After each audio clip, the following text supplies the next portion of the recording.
আজকের পৃথিবীর সবচেয়ে আলোচিত এবং ঘটনাবহুল ভূখণ্ডসমূহের অন্যতম হল সিরিয়া। একজন মুসলমানের কাছে মক্কা এবং মদিনার পরে তৃতীয় সবচেয়ে গুরুত্বপূর্ণ এবং পবিত্রতম ভূখণ্ড হল সিরিয়া। কারণ রাসূল করিম সাল্লাল্লাহু আলাইহি সাল্লামের বহু তাৎপর্যপূর্ণ ভবিষ্যৎবাণী রয়েছে সিরিয়াকে কেন্দ্র করে। আজকের সিরিয়ার প্রাচীন এবং ঐতিহাসিক নাম ছিল শাম। এই শামকে কেন্দ্র করে যতগুলো বর্ণনা হাদিসের কিতাবসমূহে পাওয়া যায়, সেই শামের সীমানা অবশ্য আজকের সিরিয়া থেকে বেশ খানিকটা বিস্তৃত এবং বড় ছিল। সিরিয়া, জর্ডান, ফিলিস্তিন এবং লেবানন এই দেশগুলো মিলে ছিল তখনকার শাম। অবশ্য তখনকার শামের সবচেয়ে প্রধান এবং বড় অংশ যেহেতু আজকের সিরিয়ায়, সেজন্য সিরিয়াকেই সাধারণত শাম বলা হয়। শাম বা সিরিয়ার প্রধান এবং অন্যতম বৈশিষ্ট্য হলো যুগে যুগে আল্লাহ সুবহানাহু ওয়া তাআলার পক্ষ থেকে বিভিন্ন নবী রাসূল যে সারা পৃথিবীতে এসেছেন, তাদের সবচেয়ে বড় অংশ এবং সবচেয়ে বেশি সংখ্যক নবী রাসূল এসেছেন এই শাম বা সিরিয়া। শাম বা সিরিয়া এটাই কিয়ামতের ময়দান হবে। কিয়ামতের দিন লোকেরা এখানেই সমবেত হতে থাকবে।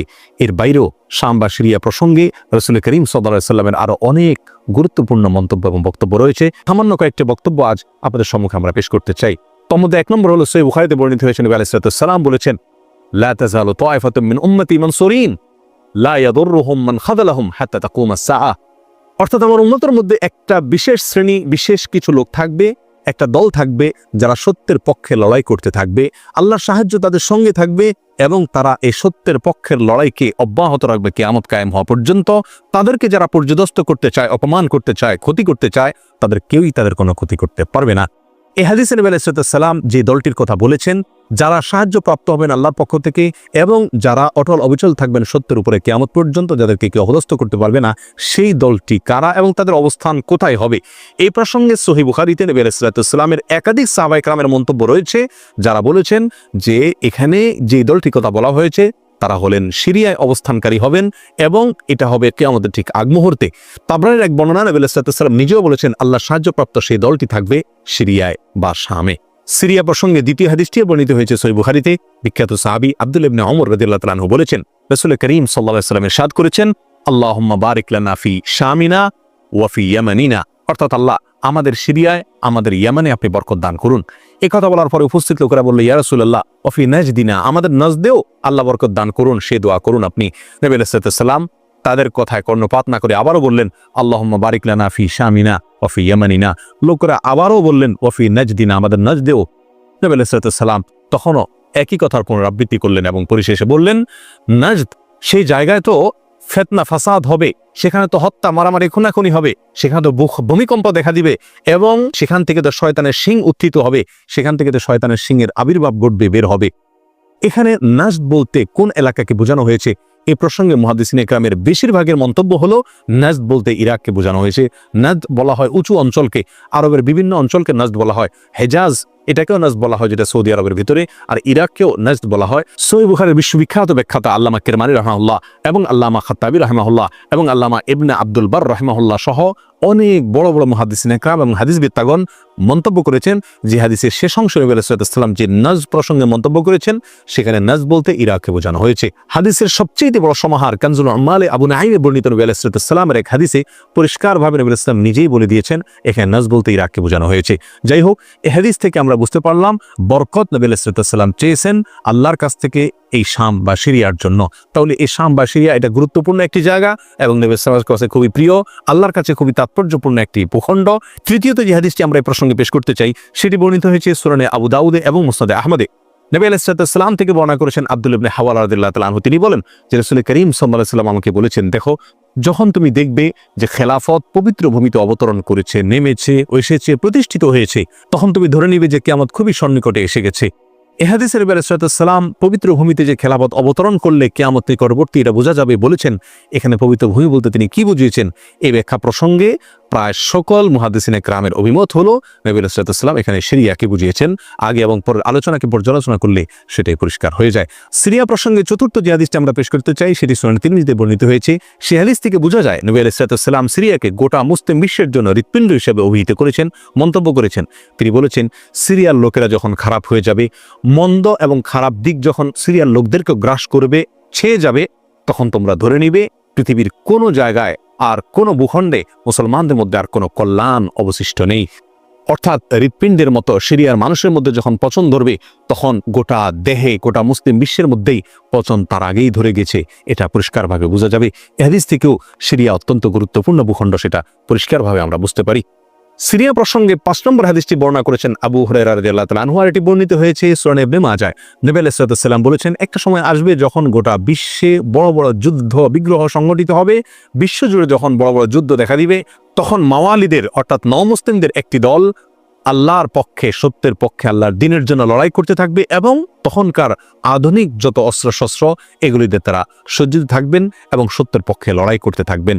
তাহলে চরম সংকটময় পরিস্থিতিতে আল্লাহ সুবহানাহু ওয়া তাআলার একটা বিশেষ সাহায্য এবং অনুগ্রহ আমরা দেখতে পাচ্ছি, আর সেটা অবতীর্ণ হবে, সেটা নাজিল হবে এই সিরিয়ার দামেস্ক নামক শহরে। নাম্বার 6, সিরিয়া প্রসঙ্গে নবী সাল্লাল্লাহু আলাইহি ওয়াসাল্লামের আরেকটি তাৎপর্যপূর্ণ ভবিষ্যদ্বাণী রয়েছে, যেটি বর্ণিত হয়েছে সহিহ মুসলিমে। বর্ণনা করেছেন সাহাবী নওয়াস ইবনে সুমাআন রাদিয়াল্লাহু তাআলা আনহু। তিনি বলেছেন, নবী সাল্লাল্লাহু আলাইহি ওয়াসাল্লাম একবার দাজ্জাল প্রসঙ্গে দীর্ঘ এবং বিশদ আলোচনা করলেন। একটা পর্যায়ে এসে তিনি বললেন, কিয়ামতের পূর্বে আল্লাহর নবী ঈসা আলাইহিস সালাম যে আসমান থেকে অবতরণ করবেন পৃথিবীতে, তিনি অবতরণ করবেন মূলত সিরিয়ার দামেস্ক নামক শহরের, বর্তমান যে রাজধানী সেই দামেস্ক শহরের পূর্ব অঞ্চলের একটি উঁচু এবং সাদা মিনারায় তিনি অবতরণ করে দুনিয়াতে আসবেন। এসে সারা পৃথিবী জুড়ে তাণ্ডব চালানো দাজ্জালের বিরুদ্ধে তিনি লড়াই করবেন এবং সিরিয়ার এই লুদ নামক জায়গায় তিনি দাজ্জালকে হত্যা করবেন। একজন মুসলমানের কাছে যে সিরিয়ার ভূখণ্ডটি অত্যন্ত তাৎপর্যপূর্ণ তা পরিষ্কারভাবে হাদিসের মাধ্যমে ফুটে ওঠে। নাম্বার 7, তিরমিজি বর্ণিত এক হাদিসে আসছেন নবী আলাইহিস সালাম ইরশাদ করেছেন, কিয়ামতের পূর্বে ইয়ামানের হাজরামাউত নামক শহরে সেখানে আগ্নোৎপাত দেখা দিবে, আগ্নেয়গিরি দেখা দিবে এবং সে আগুন মানুষকে ধাওয়া করতে থাকবে।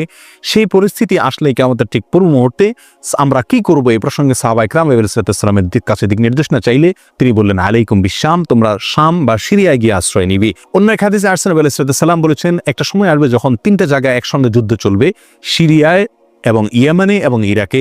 একজন সাহাবী প্রশ্ন করলেন, ইয়া রাসূলুল্লাহ, আমাকে ওই সময় আপনি কোন পক্ষের হয়ে লড়াই করার জন্য নির্দেশ করবেন?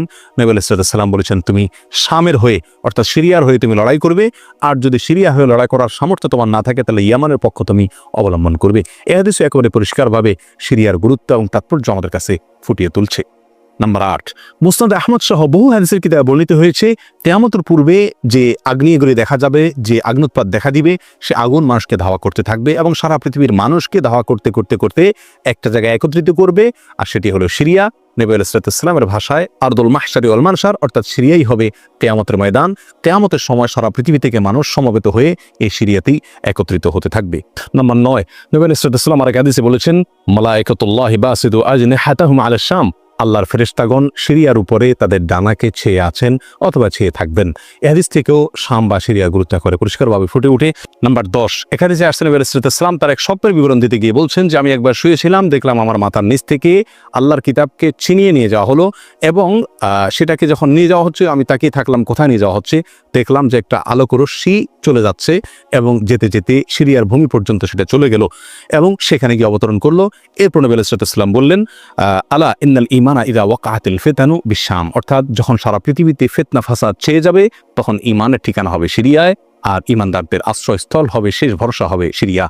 সম্মানিত ভাই বন্ধুগণ, এই হাদিসগুলো থেকে পরিষ্কারভাবে ফুটে উঠলো যে মক্কা মদিনার চাইতেও ঘটনাবহুল হবে কিয়ামতের পূর্ব মুহূর্তে শাম বা সিরিয়া নামক ভূখণ্ড। আর সে শাম এবং সিরিয়াতে আজকে জুলুমের স্টিম রোলার চলছে। সারা পৃথিবীর সবচাইতে বড় কসাইখানায় পরিণত হয়েছে শাম বা সিরিয়া। এখানকার নিরীহ নারী, পুরুষ, শিশু, সাধারণ মানুষ আজ তাদের রক্ত সম্পূর্ণ হালাল মনে করা হচ্ছে।